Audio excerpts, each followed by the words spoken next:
Bonjour mes frères et sœurs, que la grâce et la paix du Seigneur soient avec chacun d'entre nous. Dieu nous aime tellement et que vraiment son amour en réalité dépasse tout autre amour. Voyez, lorsque nous lisons dans Psaume chapitre 8, le verset 5, il est dit: qu'est-ce que l'homme pour que tu te souviennes de lui, et le fils de l'homme pour que tu prennes garde à lui. En réalité, lorsque nous nous regardons, nous ne sommes rien devant le Seigneur. Mais par son amour, il nous accorde sa grâce et ne cesse de nous enseigner. C'est pour cela, ce matin encore, nous allons vraiment nous mettre dans la parole de Dieu. Mais bien avant cela, nous allons souffler un peu dans la louange. Que le Seigneur nous bénisse. J'ai bâti ma vie sur Jésus le rocher. Je n'aurai plus jamais peur.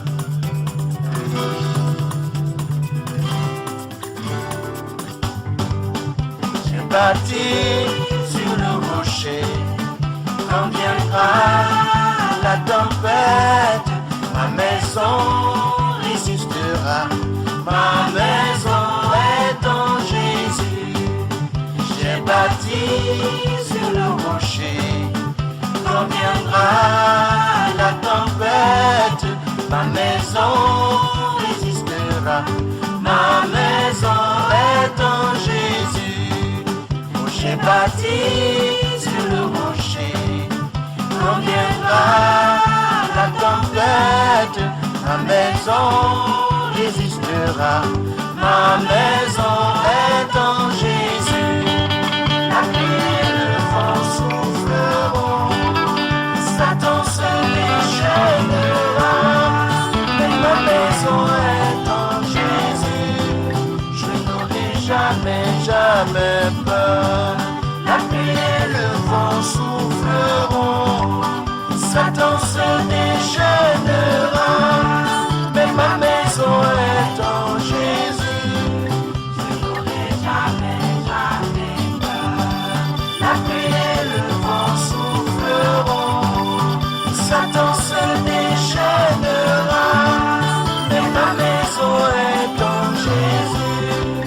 Je n'aurai jamais peur. Je n'aurai jamais peur. Je n'aurai jamais peur. Je n'aurai jamais peur. Je n'aurai jamais peur.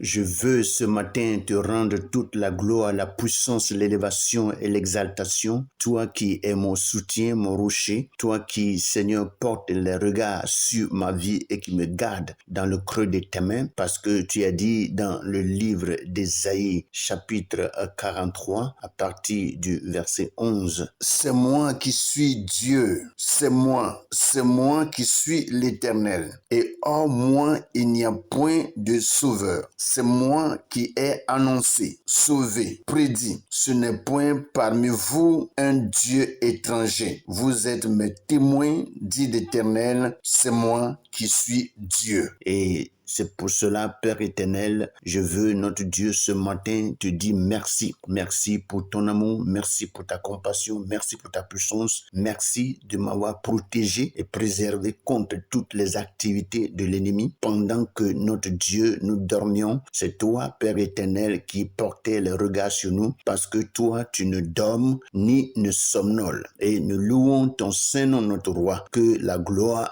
revienne à toi, toi qui, Seigneur, nous soutiens et qui nous fortifie en toutes choses. Nous nous remettons encore à toi ce matin pour que tu sois celui-là qui nous enseigne, qui nous instruise et qui nous montre où poser nos pas pour, Seigneur, marcher dans la droiture, marcher dans la justice et surtout dans ta volonté. Reste avec nous et instruis-nous ce matin dans le nom puissant de Jésus. Amen. Bonjour frères et sœurs, que la grâce et la paix du Seigneur reposent sur la vie de chacun d'entre nous et que la puissante main de Dieu soit encore notre partage en ce matin. Nous voici encore devant vraiment la Sainte sainte face de notre Dieu, surtout sur la plateforme Pain de vie pour notre méditation matinale. Nous allons rapidement, sans trop tarder, prendre nos Bibles dans le livre de Proverbes chapitre 28 et nous allons lire les 3 premiers versets, c'est-à-dire du verset 1 au verset 3. Ceci pour nous dire que nous venons d'entamer un nouveau chapitre dans le livre des Proverbes que nous allons vraiment étudier passage par passage, verset par verset et en tirer de multiples leçons pour la continuité de notre marche avec le Seigneur. Rapidement, nous allons lire notre passage du jour dans la version Louis II du verset 1 au verset 3. Il est écrit: le méchant prend la fuite sans qu'on le poursuive. Le juste a de l'assurance comme un jeune lion. Quand un pays est en révolte, les chefs sont nombreux, mais avec un homme qui a de l'intelligence et de la science, le règne se prolonge. Un homme pauvre qui opprime les misérables est une pluie violente qui fait manquer le pain. Voici ce que Louis II nous donne ce matin et nous allons rapidement lire les mêmes passages dans le français courant et nous allons lire dans Proverbes 28 du verset 1 au verset 3. Et je lis, il est écrit: celui qui agit mal prend la fuite, même si personne ne le poursuit, mais le juste a autant d'assurance qu'un jeune lion. Quand un peuple se révolte, les chefs se multiplient. Avec quelqu'un d'intelligent et d'instruit, la stabilité règne. Un homme pauvre qui opprime des indigents ressemble à une pluie battante qui détruit les récoltes. Voici ce que le français courant nous donne ce matin. Nous allons vraiment méditer dans les deux versions les paroles qui nous ont été données pour en tirer des leçons pour notre vie. Que le Seigneur nous bénisse. Nous retournons rapidement dans la version Louis II où il est écrit: le méchant prend la fuite sans qu'on le poursuive. Le juste a de l'assurance comme un jeune lion. Nous voyons un peu une comparaison qui est établie entre le juste et un méchant. Vous voyez, donc quand on parle en réalité d'un méchant, c'est quelqu'un vraiment qui est habile à faire le mal et qui repousse tout ce qui est bien de la part de Dieu. Et très souvent, quand la Bible parle d'un méchant, c'est quelqu'un qui n'a pas encore connu son Père, qui n'a pas encore connu son Créateur comme son Dieu, qui doit vraiment contrôler sa vie, contrôler son esprit, son âme et tout son être entier. Alors, la Bible appelle tous ceux-là qui, en réalité, jusqu'ici, ne le connaissent pas, ou soit le connaissent et refusent vraiment de l'appartenir. Dieu appelle cela des méchants. Vous voyez, donc il est dit, le méchant prend la fuite sans qu'on le poursuive. Le juste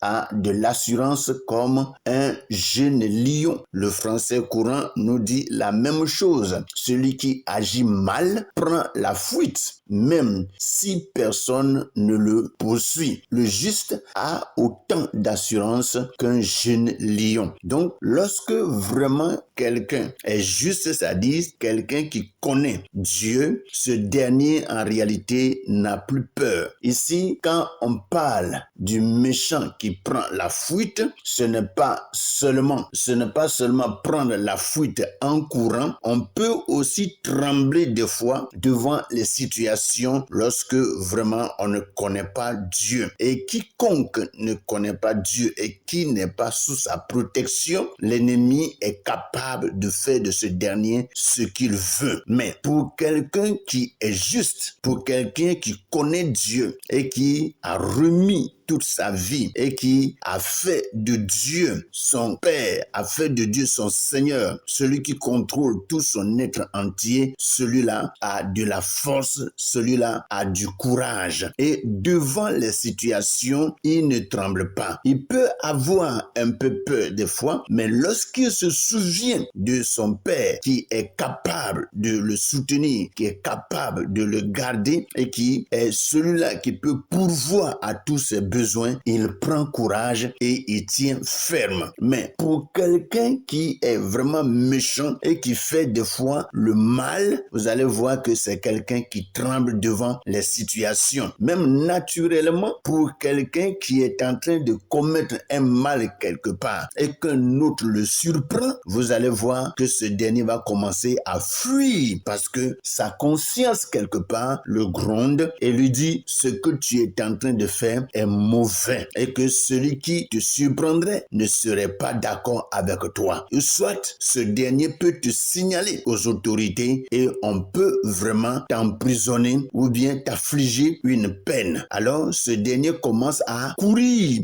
à fuir parce qu'il ne veut pas qu'on lui afflige une peine quelconque ou soit qu'il soit jeté en prison. Et la Bible nous dit le méchant prend la fuite sans qu'on ne le poursuive. Et le français courant dit celui qui agit mal prend la fuite même si personne ne le poursuit. Vous voyez, même si personne ne le poursuit, vous allez voir la personne va commencer à courir. Regardez un peu, lorsqu'un voleur est en train vraiment de casser une porte et que quelqu'un le surprend, qu'est-ce qui se passe? Même si on ne l'a pas poursuivi, vous allez voir, le voleur va commencer à courir à une vitesse extraordinaire. Parce qu'il sait que si on l'attrape quelque part, ça ne sera pas bien pour lui. Vous voyez? Et très souvent, les gens ont l'habileté de ne pas trop poursuivre les voleurs. En réalité, c'est une histoire de sécurité. Et quand tu vois quelqu'un qui est vraiment en train de voler, que tu le surprends et que ce dernier fuit, il est mieux de ne pas le poursuivre parce que tu ne sais pas si il a caché un couteau quelque part et arrivé quelque part, il peut vraiment s'arrêter et t'attendre. Et si tu t'approches, il va te détruire, il va te tuer. Alors, lorsque vraiment on surprend un voleur, vous allez voir que ce dernier va commencer à courir parce qu'il sait que ce qu'il fait est mauvais, que c'est mal. Mais lorsque vraiment on est juste, on a accepté le Seigneur, on a la vie de Dieu, on a la crainte de Dieu en soi, on est courageux comme un jeune lion. Le lion n'a pas peur de qui que ce soit. Le lion peut attaquer tout animal. Un lion peut attaquer vraiment un éléphant, un lion peut attaquer un rhinocéros, un lion peut attaquer même des animaux qui sont plus lourds et plus gros que lui. Mais le lion n'a pas peur. Vous voyez? Donc quelqu'un vraiment qui a reçu le Seigneur et qui vit pour le Seigneur, c'est quelqu'un qui est courageux. C'est quelqu'un qui est courageux. Et je prie pour que tous ceux qui en réalité ont connu Dieu comme leur Seigneur et Sauveur demandent à ce que chacun demeure vraiment courageux et que le Seigneur, par sa parole, donne la force à chacun de résister devant les situations et d'en être vraiment victorieux dans le nom puissant de Jésus. Il est écrit, quand un pays est révolté, les chefs sont nombreux. Quand un pays est révolté, les chefs sont nombreux. Mais avec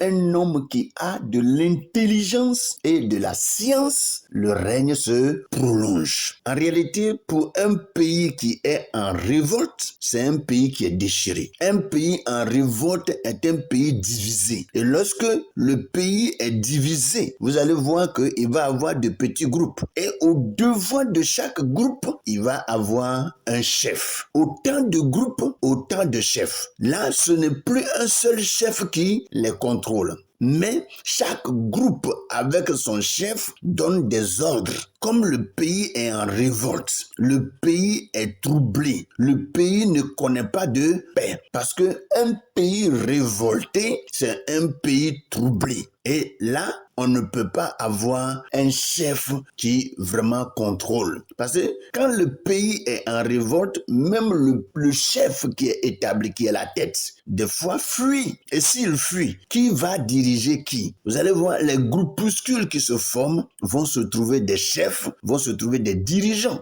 Et là, il va avoir beaucoup de chefs. Vous voyez? Donc, c'est pour cela, en réalité, il n'est pas bien d'être divisé en tant qu'un pays, en tant qu'une communauté, en tant qu'une église, en tant qu'une association. Lorsque vraiment il y a division, il ne peut plus avoir un seul chef. C'est la même chose quand une famille est divisée. Vous voyez, chacun se trouve dans son chacun. Chacun se trouve dans sa maison et se contrôle lui-même. Et chaque famille, vous voyez, chaque famille va avoir un dirigeant. Et ce que la Bible dit est vrai. Et si vraiment le pays est révolté et qu'il y a beaucoup de chefs, il ne peut pas avoir la paix. Il ne peut pas avoir la paix. Mais pour quelqu'un, un homme qui a de l'intelligence, qui a la connaissance et qui est rempli de sagesse, vous allez voir quelqu'un comme ça qui dirige un pays, une société, une maison, une communauté, vous allez voir que son règne se prolonge. C'est-à-dire, il règne pendant longtemps. Et c'est pour cela, si nous sommes des hommes, des femmes qui dirigeons une communauté, une société, une entreprise, un village, une ville, une compagnie, faisons tout pour ne pas qu'il y ait des révoltes. Quand il y a révolte, il y a division, il y a mésentente et il n'y a pas de paix. Or, Dieu nous a appelés à vivre dans la paix. Quand il y a la paix, on peut vraiment accomplir beaucoup de choses. Mais quand il n'y a pas la paix et qu'il y a la division, vous allez voir que on ne peut vraiment pas faire quelque chose de bon. Donc, mes frères et sœurs, voici ce que le Seigneur nous dit ce matin. Pouvons-nous parvenir à vivre dans la paix, dans l'entente, dans la tranquillité? Alors, Dieu nous donnera quelqu'un d'intelligent, quelqu'un qui a la sagesse, quelqu'un qui a la connaissance pour mener le peuple à bien pendant des années. Voyez, que le Seigneur nous bénisse et que sa grâce repose vraiment sur tout un chacun. Il a dit, quand un peuple se révolte, les chefs se multiplient. Avec quelqu'un d'intelligent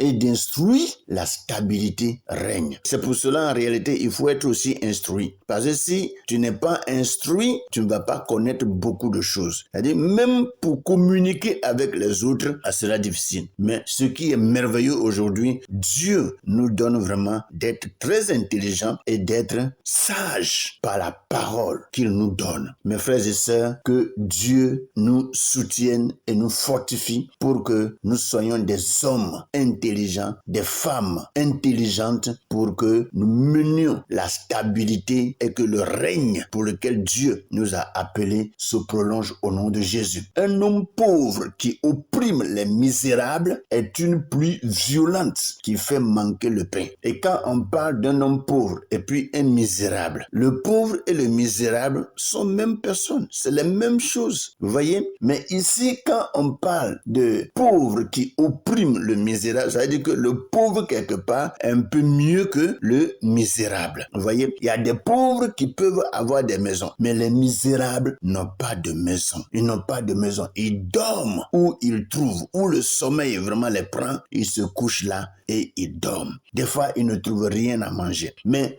le pauvre peut trouver quelque part à manger et des fois, quand il voit quelqu'un qui est délaissé, qui est abandonné, il l'opprime. Et quand c'est comme ça, la Bible dit qu'une telle personne, un tel pauvre qui opprime ou soit qui maltraite un indigent, un misérable, est une pluie battante qui fait manquer le pain. Et si tu es pauvre et que tu opprimes encore un misérable, personne ne s'approchera de toi. Personne ne s'approchera. C'est-à-dire, il faut être aussi très méchant pour que dans un état de pauvreté, on puisse encore mépriser un misérable. Non, mes frères, ne parvenons pas à ces choses. Si même tu es pauvre, il t'arrive des fois à avoir quelque chose à mettre sous la dent, si un misérable vient, donne-lui. Le Seigneur va ouvrir une porte et la bénédiction viendra. Que le Seigneur nous bénisse, nous soutienne et nous fortifie. Que sa grâce, sa paix, sa puissance, son autorité soit le partage de chacun d'entre nous. Passez une bonne et excellente méditation en ce merveilleux jour dans le nom puissant de Jésus. Amen.